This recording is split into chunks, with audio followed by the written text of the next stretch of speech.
which Joseph seeing, fell upon his father's face weeping and kissing him.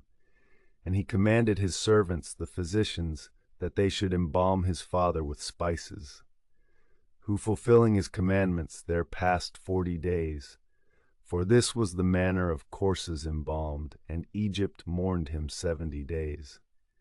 And the mourning time being expired, Joseph spoke to the family of Pharaoh, If I have found grace in your sight, speak in the ears of Pharaoh, for so much as my father did adjure me, saying, Behold, I die, in my sepulchre which I dug for myself in the land of Canaan, thou shalt bury me.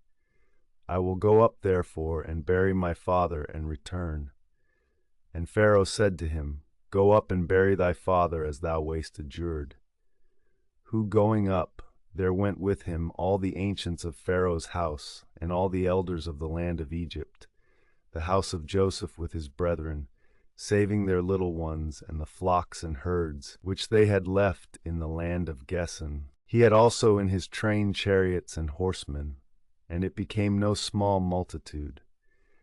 And they came to the floor of Atad, which is situate beyond Jordan, where celebrating the exequies with great and vehement mourning, they spent full 7 days, which when the inhabitants of the land of Canaan had seen, they said, This is a great mourning unto the Egyptians.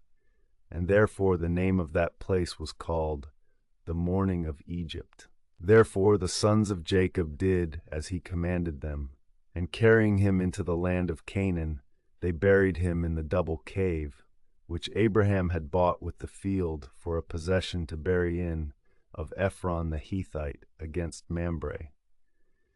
And Joseph returned into Egypt with his brethren, and with all the train, his father being buried, after whose death his brethren fearing and talking one with another, lest perhaps he be mindful of the injury which he suffered, and requite us all the evil that we have done, they advertised him, saying, Thy father commanded us before he died, that we should say thus much to thee in his words.